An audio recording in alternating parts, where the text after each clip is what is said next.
au géranium, la puissance du géranium, et l'idée que quelque chose vous enveloppe. Et la musique aussi enveloppe comme les parfums. Alors peut-être que le son s'évapore moins d'une certaine manière que le parfum. Disons qu'il a sa consistance propre, qu'un parfum est peut-être plus évolutif que la musique qui se dissout davantage, mais il peut y avoir des musiques qui s'adaptent tout à fait au parfum. Et je pense en particulier ce qui, de manière contemporaine, se fait actuellement par exemple, le travail d'Assoulen, qui associe fragrance et musique, qui fait des concerts que j'ai appelés sonolfactifs, où les notes de musique sont associées à des notes olfactives. Donc il y a cette combinatoire. D'ailleurs, on parle d'accord. On part d'accord. Donc le modèle sonore aide à penser le modèle olfactif. Alors ça se voit de manière peut-être la plus radicale dans l'art japonais des fragrances, qui s'appelle le kodo, la voie des fragrances, où il s'agit de sentir des bois aromatiques, et on ne dit pas sentir les bois aromatiques ou sentir l'encens, on dit écouter les fragrances. Donc c'est l'idée d'une écoute des fragrances, percevoir c'est écouter, prêter attention, et je trouve que cette référence-là est intéressante parce qu'elle permet de comprendre comment les sens s'entraident, comment les sens se stimulent, comment chacun peut éclairer l'autre et lui donner toute sa puissance. Qu'est-ce que c'est le kodo? Dites-nous en plus. Alors le kodo, c'est une voie des fragrances. Alors, do, c'est la voix comme dans le judo. Le ko, ça désigne tout ce qui est odorant et parfumé. Alors, ce qui est frappant, c'est que c'est une forme d'art qui s'est mise en place à partir du XVIIe siècle, l'ère d'Edo, au Japon, et qui a consisté à sentir des bois aromatiques très précieux, donc les écouter, au cours de séances où un maître donne à sentir différentes combinaisons de bois, qui peuvent être totalement variables et que les participants sont invités à reconnaître. Alors, le kodo, c'est assez extraordinaire parce que c'est un univers qui est non seulement olfactif mais poétique, puisque très souvent, les fragrances qui sont données à écouter sont associées à des poèmes, et notamment aussi à la littérature, notamment au roman de Genji, le dit de Genji, qui est vraiment l'œuvre de référence pour les Japonais. Il y a même des associations de combinaisons de fragrances avec les chapitres de ce roman. Alors ces combinaisons sont intéressantes parce que au départ un maître donne à sentir différents bois aromatiques, des échantillons, puis ensuite il fait circuler une composition de son propre cru en ordre aléatoire. Et les participants doivent arriver à reconnaître ces combinaisons. Et il peut y avoir, justement, dans certaines combinaisons complexes, dans le roman de Genji, il y a 54 chapitres, eh bien, il y a des combinaisons qui sont associées à 52 chapitres, donc il peut y avoir 52 combinatoires possibles de fragrances. Vous imaginez la mémoire que ça suppose. Et donc, quand on nous dit que l'odorat est un sens faible, ça n'est pas vrai dans toutes les cultures, puisque les maîtres de kodo sont capables de discerner ces combinaisons, de les reconnaître, et les différences sont ténues, ce qui suppose une attention au bois aromatiques, à leur fine nuance, à leur classification. Et donc là, il y a un art à part entière. Il ne s'agit pas de se parfumer, il s'agit d'être à l'écoute de la beauté olfactive et d'en faire une forme de sagesse et d'élévation, de chemin vers soi aussi. Et de reconnaître que le nez, l'odorat, comme les autres sens sans doute, ce travail, que ce n'est pas simplement un donné qui s'impose à nous, mais qu'il y a un vrai travail du nez. Écoutez le maître parfumeur Ruud Niska expliquer pourquoi.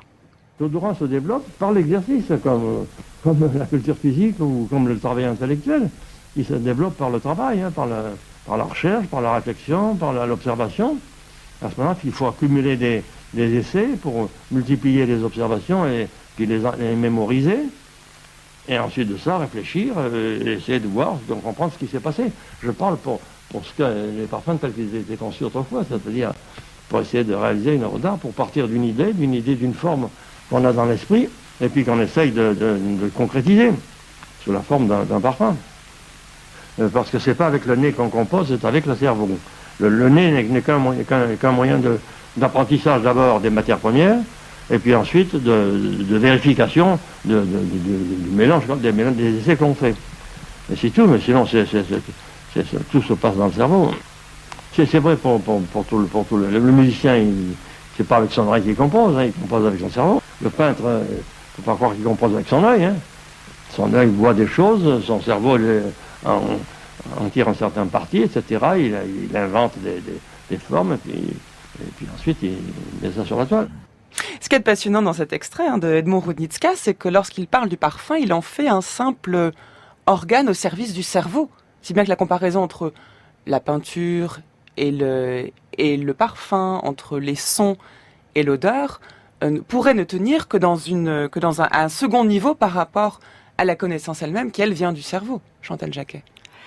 Il y a effectivement dans la dimension olfactive ou dans la composition de parfum quelque chose de tout à fait analogue à la composition picturale ou musicale, dans la mesure où l'organe sensoriel certes permet de percevoir les sensations, mais il n'est pas suffisant. Dans la composition olfactive, il faut un nez qui ait de l'esprit, si vous me passez cette formule, parce qu'il ne s'agit pas simplement de flairer des matières ou de les discerner, il s'agit de produire des formes. Et Edmond Rudnicka dit très justement qu'il s'agit d'une forme olfactive. Autrement dit, il s'agit de combiner dans son esprit des fragrances qu'on peut préalablement avoir senties ou non, puisque on peut très bien penser des senteurs totalement inédites.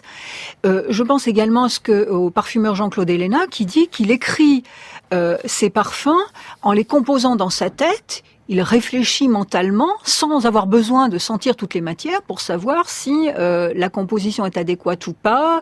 Comme on compose une musique, en réalité. On compose une musique. Donc c'est un travail qui est un travail intellectuel, tout autant que sensible.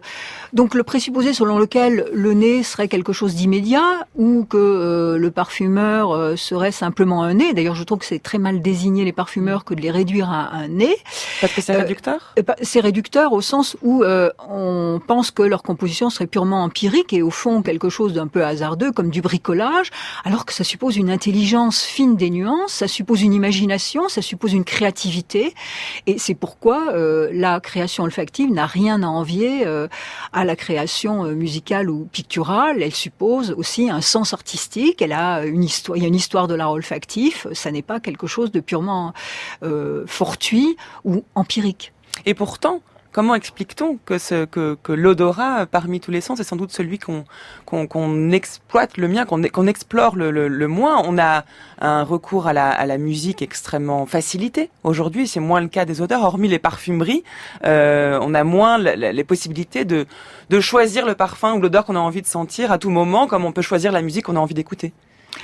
Effectivement, il y a dans l'odorat quelque chose d'ingrat dans la mesure où on ne peut pas se soustraire au monde et à ces odeurs, que ce soit des miasmes ou que ce soit des parfums. Et de ce fait, l'odorat nous met de plein pied avec le réel. Et donc souvent, dans l'art, on voudrait quitter justement la réalité. On voudrait créer un autre monde. Et il est plus difficile de façonner un monde selon ses aspirations, un monde olfactif selon ses aspirations, puisque on a l'impression que de toute façon les odeurs, on les respire, mais on les oublie très vite. C'est ça, la mémoire olfactive est difficilement cernable. Alors la mémoire olfactive est difficilement cernable, et puis ça tient aussi au fait que il est extrêmement difficile de verbaliser à propos des odeurs, c'est-à-dire très souvent on sent une odeur, on est incapable de la nommer, et le vocabulaire olfactif pour désigner le monde des odeurs est extrêmement pauvre. Alors ça va varier dans les langues en fonction justement de l'attention qui sera prêtée à l'odorat, mais très souvent les deux modes de désignation sont des modes hédonistes, ça sent bon, ça sent mauvais, ou bien le mode de désignation c'est la provenance, ça sent une odeur de rose, de ceci, de cela. Et donc il y a pour pouvoir développer un univers artistique olfactif, il y a nécessité de créer aussi un vocabulaire qui permette de percevoir les nuances, de qualifier les odeurs, d'en avoir davantage conscience. Alors, dans le monde de la parfumerie, c'est quelque chose qui est très présent, c'est-à-dire il y a un imaginaire poétique pour désigner les odeurs. Dans le langage courant, c'est moins frappant et sans doute le XXIe siècle sera davantage olfactif puisqu'on voit un engouement, comme en témoigne ce musée des parfums, on voit un engouement pour les odeurs, une attention aussi dans le domaine de l'art qui est prêtée au monde olfactif et aux odeurs, dans la mesure où, par exemple, à travers les performances ou à travers les installations, qui privilégient non pas leur